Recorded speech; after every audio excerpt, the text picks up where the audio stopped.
24 heures à Singapour.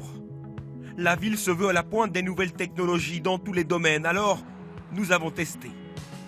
Et tout commence dans notre hôtel. Voici une chambre d'hôtel classique, plutôt luxueuse, comme c'est souvent le cas ici à Singapour. La seule différence, c'est qu'au niveau du service, tout est dorénavant automatisé.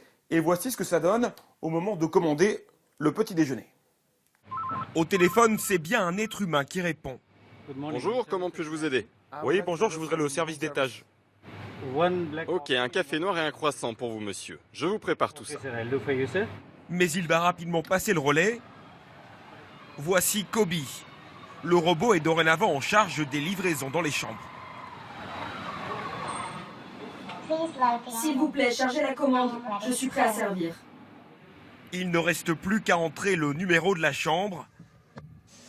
Kobe connaît le chemin sans jamais se tromper. Le robot prend même l'ascenseur tout seul.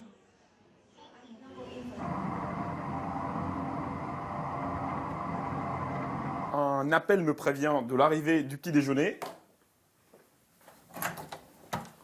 Un petit volet s'ouvre. Automatiquement, la livraison est terminée. Et voilà, tout est là. Je bouge dans 5 secondes. D'autres robots dans l'hôtel sont eux chargés d'acheminer les draps de lit et les serviettes à chaque étage afin d'aider le personnel. Le coût total de ces robots est tenu secret. L'hôtel a payé 20%, le gouvernement a pris le reste en charge. Pour le directeur, c'est une énorme avancée. La pénurie de main-d'œuvre à Singapour, spécialement dans les services, n'arrête pas de s'aggraver à cause du vieillissement de la population. Et nous avons imaginé ce système de robots comme une des solutions à ce problème. Nous sommes ravis des performances de Kobe et des autres robots.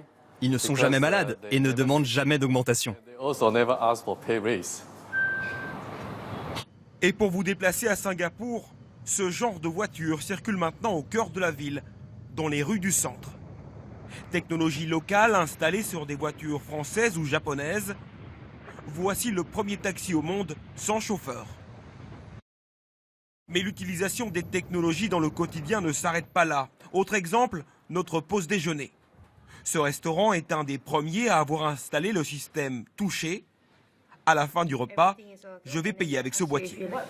Ce que nous allons faire, c'est prendre vos empreintes digitales avec notre système biométrique et la prochaine fois, vous n'aurez plus besoin de votre carte. La première fois, il faut donc enregistrer sa carte bancaire.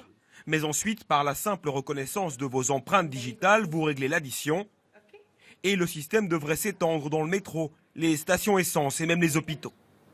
Et donc c'est payé? Oui, c'est payé.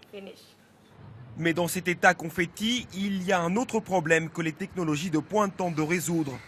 Le manque d'espace, y compris pour faire pousser des salades.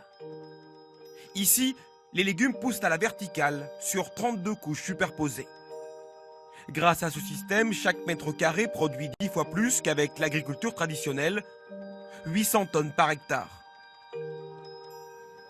Jackson est l'inventeur de ce système, né il y a 5 ans. Ces plantes se déplacent de manière circulaire en permanence, mais il rêve d'aller encore plus loin. Pour la prochaine étape, nous sommes en train de voir comment installer notre système sur la mer. Donc nous n'utiliserions plus du tout de terrain. La planète est recouverte à 70% par les mers et océans. Et nous voulons que l'agriculture soit possible aussi dans ces zones où il n'y a pas de terre. Innover pour survivre dans un pays sans aucune ressource naturelle. À l'image de ces arbres en acier, emblème de la ville, ils stockent l'énergie solaire la journée avant de s'illuminer la nuit.